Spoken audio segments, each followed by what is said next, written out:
కామారెడ్డి జిల్లాలో రైతుల పొలాలు వేలం వేయబోతున్నారు. రైతులకి నోటీసులు ఇచ్చారు జిల్లా సహకార బ్యాంక్ అధికారులు.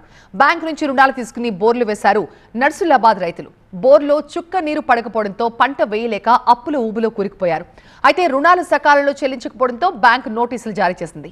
దీంతో ఈ నెల 26న రైతుల భూములు వేలం వేయబోతున్నారు. నర్సులాబాద్ సహకార సంఘం సొసైటీ, నర్సులాబాద్, అంకోల్, దుర్కి, మీర్జాపూర్, సంగం గ్రామాల్లోని రైతుల భూముల్ని వేలం వేయబోతున్నారు పిఎస్సిఎస్ అధికారులు. అయితే తమని ఆదుకోవాలంటూ వేడుకుంటున్నారు రైతులు. సొసైటీ నుంచి 4,50,000 రూపాయలు లోన్ తీసుకున్నాము. దాన్ని 4 కిస్తీల వైజ్గా కట్టాము. ఇప్పటి వరకు 3,20,000 దాకా కట్టాము. అయినా ఇప్పుడు 8 లక్షల బాకీ చూపిస్తారు. నోటీసులు పంపిస్తారు. ఇల్లు జప్తు చేస్తామంటారు, పొలం జప్తు చేస్తామంటారు. కట్టకుంటే ఈ నెలలో కట్టేయమని చెప్పేసి వేధిస్తారు బాగా. పోయిన పాదయాత్రలో రేవంత్ రెడ్డి సార్ కూడా వచ్చి మాకు హామీ ఇచ్చారు రైతులకు. అటువంటిది జరగకుండా మేము చూసుకుంటాము. ఓఎస్ఎస్ ఫర్టిలిటీలో అమ్మ నాన్నలకి పర్సనలైజ్ ట్రీట్మెంట్ ఇచ్చారు.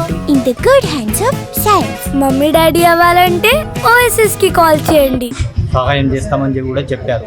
అయినా ఇప్పటి వరకు ఎటువంటి నిర్ణయం తీసుకోలేదు. ఎలాగైనా ఈ ప్రభుత్వం మాకు సహాయం చేయాలని కోరుతున్నాం.